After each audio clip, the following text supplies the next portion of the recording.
খেয়ে খেয়ে আমি পুরো জলহস্তির মতো দেখতে হয়ে যাচ্ছি।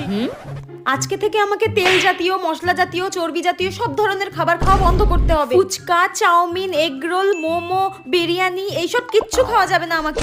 তাই নাকি? মা শোনো, আমি আজকে থেকে ডায়েট মেইনটেইন করব, ঠিক আছে? তুমি আমাকে এসব খেতে বলবে না কিন্তু, ঠিক আছে মা? খেতে হবে না। আমি কি তোকে খাওয়ার জন্য পায়ে ধরে বসে আছি নাকি? না খাওয়ার ইচ্ছা হলে না খাবি, ঠিক আছে? আমি খাবো না এসব। শোন না, কড়াইশুটির কচুরি আর ঘুগনি করেছি, খাবি? মা আমি তোমাকে একটু আগে কি বললাম? আমি ডায়েট করব, আমি এসব খাবো না। খেতে হবে না। ধুর, তোর পাশের বাড়ির কাকিমা আলুর চপ আর পেঁয়াজি করে পাঠিয়েছে, খাবি? না আমি এসব খাবো না। কি রে, দুপুরবেলা বিরিয়ানি আর কষা মাংস করেছি, খাবি না? ধুর, এসব খড়ের মতো চেবাতে ভাল লাগে। দেখ আমার দ্বারা এসব ডায়েট ফায়েট হবে না।